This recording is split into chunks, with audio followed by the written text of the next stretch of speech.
Hello students, I am Gaurav Dane, lecturer in Civil Engineering Department of Government Polytechnic College Sendhwa.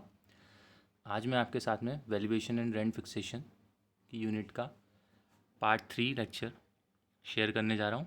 ध्यान से आप इसे सुने और समझें और अपने नोट्स बनाते जाएं। इसमें आज मैं एक न्यूमेरिकल डिस्कस करने वाला हूँ। सबसे पहले अपन ने लास्ट लेक्चर में जो सीख लिया था उसे एक बार रिवाइज कर लेते हैं, जिसमें हमने डिप्रिसिएशन, ऑब्सोलेसेंस और सिंकिंग फंड की डेफिनेशन देखी थी और डिप्रिसिएशन निकालने की विधियों के नाम देखे थे।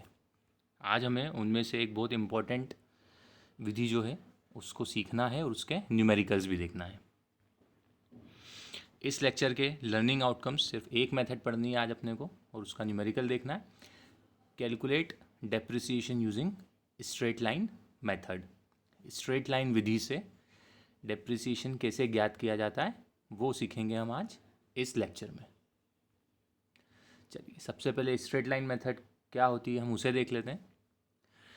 Straight line depreciation is the simplest way to work out the loss of value of an asset over time.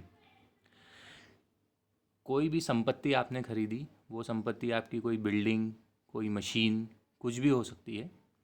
समय के साथ में उसकी वैल्यू में कितनी कमी आएगी उसको हमें स्ट्रेट लाइन विधि से निकालना है। अब उसे निकालते कैसे हैं, अगला सेंटेंस पढ़ता हूँ मैं। It is calculated by dividing the difference between an asset's cost and its expected salvage value by the number of years it is expected to be used. कैसे निकालेंगे?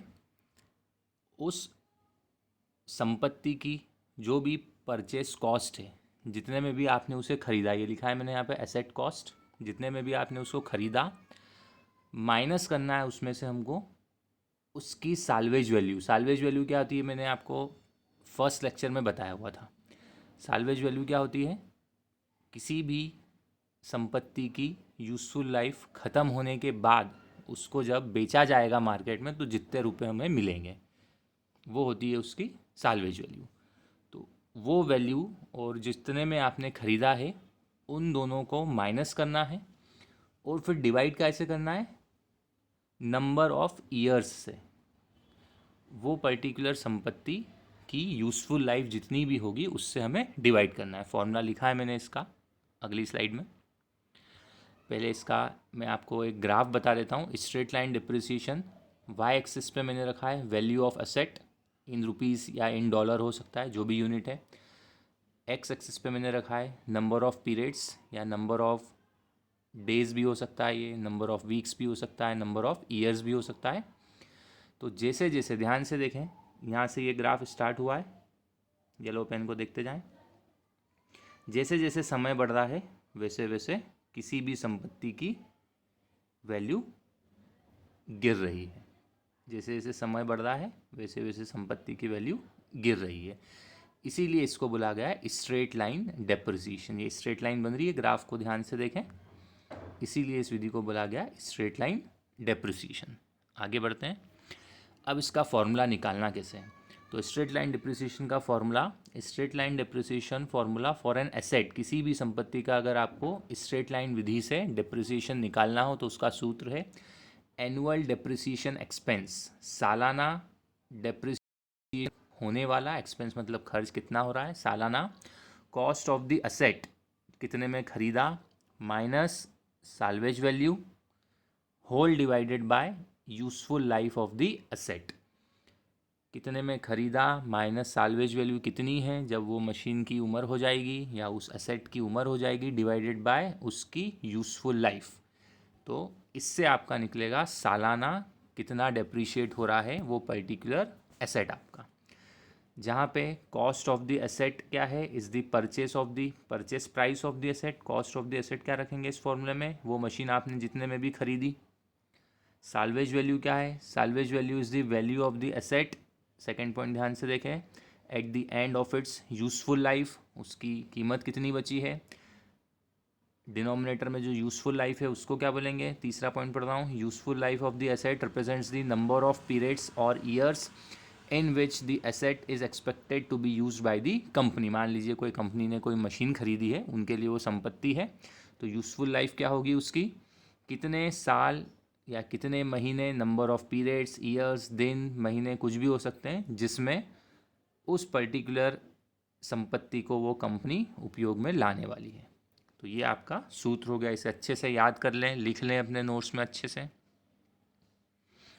अब एक क्वेश्चन करना है हमको सॉल्व आज। मान लीजिए एक कोई कंपनी ए है, पहले मैं इंग्लिश में रीड कर देता हूँ। Company A purchases A machine for ₹100,000, वो 1000 इधर आ गया है, 1,00,000, 1,00,000 रुपये में 100,000, 1,00,000 रुपये में, 1,00,000 रुपये में एक मशीन खरीदी with an estimated salvage value of ₹20,000, 20,000 रुपये उसकी सैल्वेज वैल्यू है, and useful life of 5 years. तो आपको क्या निकालना है, कैलकुलेट एनुअल डेप्रिसिएशन एक्सपेंस, सालाना कितना डेप्रिसिएशन हो रहा है, और एक और क्वेश्चन सॉल्व करना है इसी में। Also calculate book value at the end of each year, हर साल के अंत में उस मशीन की बुक वैल्यू कितनी होगी। बुक वैल्यू क्या होती है वो मैंने आपको पहले वाले लेक्चर्स में सिखाया हुआ है, तो आप अपने नोट्स में से रिवाइज कर लें अगर किसी को याद नहीं हो तो। इसके सॉल्यूशन पे आते हैं अपन। सबसे पहले तो मैंने फॉर्मूला लिखा है, एनुअल डेप्रिसिएशन एक्सपेंस बराबर cost of the asset minus salvage value divided by useful life of the asset. अब निकालना कैसे हैं, ध्यान से देखें। Straight line depreciation of the machine would be calculated as follows. अगर स्ट्रेट लाइन डेप्रिसिएशन निकालना है हमें इस मशीन का, तो नीचे दिए गई स्टेप्स से उसको निकाला जा सकता है। सबसे पहले अपन ने क्वेश्चन से देख के लिख लिया, उस मशीन की कॉस्ट कितनी थी, 1,00,000 रुपये थी। तो फॉर्मूले में क्या है, पहले अपने को कॉस्ट ऑफ द एसेट में से साल्वेज वैल्यू माइनस करनी है। तो मैंने लिखा cost of the asset minus estimated salvage value बराबर इस 1,00,000 में से 20,000 रुपये माइनस कर दिए। ध्यान से सुन लें, 1,00,000 में से 20,000 रुपये माइनस कर दिए, तो जो न्यूमरेटर है इस फॉर्मूले का वो आ गया मेरा 80,000। इसी 80,000 को मैं क्या बोलूँगा, टोटल डेप्रिशिएबल कॉस्ट। इस 80,000 को क्या बोलूँगा, इस न्यूमरेटर को क्या बोल सकते हैं, टोटल डेप्रिशिएबल कॉस्ट। इस क्वेश्चन में उस मशीन की यूज़फुल लाइफ कितनी थी, 5 साल। तो मैंने क्या किया, फोर्थ स्टेप में 80,000 को 5 से डिवाइड कर दिया। ध्यान से देखें, येलो पेन को देखें, 80,000 को 5 से डिवाइड कर दिया तो क्या आ गया, 16,000। Cost of the asset 1,00,000, salvage value 20,000, 1,00,000 में से 20,000 को माइनस करा तो न्यूमरेटर आया 80,000। इस 80,000 में से 80,000 को 5 से डिवाइड कर दिया तो आंसर क्या आ गया मेरा, 16,000। ये 16,000 है अपना सालाना डेप्रिसिएशन एक्सपेंस या सालाना डेप्रिसिएशन अमाउंट इन रुपीज़। फिर नीचे लिख दिए मैंने एक line, therefore company A would depreciate the machine at the amount of ₹16,000 annually for 5 years. अतः कंपनी इस मशीन को सालाना 16,000 रुपये से 5 साल तक उसकी कीमत में कमी करती जाएगी। ध्यान से बार बार सुने इस सॉल्यूशन को, अपने नोट्स बनाएं, समझते हुए लिखते जाएं। अब अगला पार्ट था book value calculation. Book value क्या होता है वो पहले के लेक्चर्स में मैं आपको सिखा चुका हूँ। अब बुक वैल्यू के कैलकुलेशन मैंने आपको यहाँ पे टेबल फॉर्मेट में समझाए हुए हैं। आप अपने नोट्स अच्छे से तैयार करें। पहले टेबल के पहले कॉलम में मैंने लिया हुआ ईयर, 5 साल है अपने, इसलिए 1 2 3 4 5। दूसरे कॉलम की हेडिंग मैंने बनाई है book value, beginning of year लिखा हुआ है। तीसरे कॉलम की हेडिंग मैंने बनाई है डेप्रिसिएशन, और चौथे कॉलम की हेडिंग मैंने बनाई है book value at the end of the year. तो पहले साल का हम कैलकुलेशन देखते हैं हमें कैसे करना है। पहले साल में जिस दिन अपन ने उस मशीन को ख़रीदा तो उसकी कीमत कितनी थी, 1,00,000 रुपये। तो पहले साल में मशीन को जितने में ख़रीदा जाता है वही होती है उसकी बुक वैल्यू। ध्यान से सुने, पहले साल में मशीन को हम जितने में भी ख़रीदते हैं वही होती है उसकी बुक वैल्यू, इसलिए मैंने फर्स्ट ईयर में लिखा हुआ है 1,00,000। अब इसी 1 लाख में से डेप्रिसिएशन सालाना कितना निकाला अभी अपन ने, ये वाला, हर साल कितना डेप्रिसिएशन होता है, 16,000 रुपये। तो पहले साल कितना डेप्रिसिएशन हो गया, 16,000 रुपये, इसलिए पहले वाले के सामने मैंने लिखा है 16,000 रुपये। 16,000 का डेप्रिसिएशन हुआ है पहले साल। तो इसी पहले साल की शुरुआत में अगर उसकी बुक वैल्यू 1 लाख थी, साल भर में उसकी कीमत 16,000 से कम हो गई, तो पहले साल के अंत में उस पर्टिकुलर मशीन की बुक वैल्यू क्या बन गई, इस 1 लाख में से 16,000 को माइनस करूँगा तो 1 लाख माइनस 16,000, 84,000 आ जाएंगे। ध्यान से सुन लें, साल के शुरुआत में मशीन को ख़रीदा था 1 लाख में, उस पूरे साल में उसकी डिप्रिसिएशन हो गया 16,000, इस 1 लाख में से 16,000 को माइनस कर दिया तो उसी साल के अंत में उसकी बुक वैल्यू हो गई 84,000, 84,000। अब जब दूसरा साल स्टार्ट होगा तो दूसरे साल के शुरुआत में उसकी बुक वैल्यू क्या हो जाएगी, जो पहले साल के अंत में उसकी बुक वैल्यू थी। तो इस 84,000 को मैंने इधर लिख लिया सेकेंड ईयर की स्टार्टिंग में। सेकेंड ईयर में भी डिप्रिसिएशन कितना होगा, फिर से कैलकुलेट नहीं करना है। सेकेंड ईयर में भी डिप्रिसिएशन कितना होगा, 16,000 से ही डिप्रिशिएट करवाना है इसको 5 साल तक। तो सेकेंड ईयर में भी डिप्रिसिएशन कितना हुआ, 16,000 ही हुआ। तो सेकेंड ईयर की शुरुआत में अगर बुक वैल्यू थी 84,000, अंत आते आते उस साल का अंत आते आते डिप्रिसिएशन हो गया 16,000, तो 84,000 में से मैंने 16,000 को माइनस कर दिया तो मेरा आंसर आ गया 68,000। ध्यान से सुन लें, सेकेंड ईयर में साल की शुरुआत में बुक वैल्यू है 84,000, 16,000 का डिप्रिसिएशन हुआ तो 84,000 में से मैंने 16,000 को माइनस किया है तो 68,000 आंसर आ गया। ये उस मशीन की बुक वैल्यू हो गई सेकेंड ईयर के अंत में, दूसरे वर्ष के अंत में।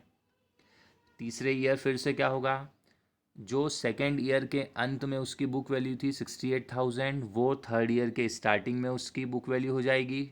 सालाना डिप्रिसिएशन 16,000, तो 68,000 में से 16,000 माइनस कर दिया तो आ गया 52,000, 52,000। फोर्थ ईयर में की शुरुआत में उसकी बुक वैल्यू हो जाएगी, जो कि तीसरे वर्ष के अंत में उसकी बुक वैल्यू थी, तो ये वाला 50,000 मैंने इधर लिख लिया, ये वाला 50,000 मैंने चौथे साल की शुरुआत में लिख लिया। फिर से 16,000 रुपये हटा दिया, माइनस करा तो 36,000 आ गया। फिर इसी तरह से पाँचवें साल की शुरुआत में उसकी बुक वैल्यू हो जाएगी, जो चौथे साल के अंत में थी, तो ये 36,000 को मैंने फिर से इधर लिख लिया। इस 36,000 में से फिर से मैंने 16,000 रुपये माइनस किया तो फाइनल आंसर आ गया 20,000। तो जो मशीन मैंने पहले साल की शुरुआत में 1 लाख में ख़रीदी थी, 5 साल बाद सालाना 16,000 उसमें से कम करते गया, तो 5 साल बाद उस पाँचवें साल के अंत में उसकी बुक वैल्यू क्या हो गई, 20,000 रुपये। अब ध्यान देने वाली बात क्या है इसमें, 1 लाख में वो मशीन ख़रीदी थी, पाँचवें साल के अंत में उसकी जो बुक वैल्यू है वही उसकी साल्वेज वैल्यू होती है। क्वेश्चन को एक बार ध्यान से देखें। इस क्वेश्चन को मशीन को अपन ने 1 लाख में ख़रीदा था, 20,000 रुपये उसकी साल्वेज वैल्यू थी 5 साल बाद। तो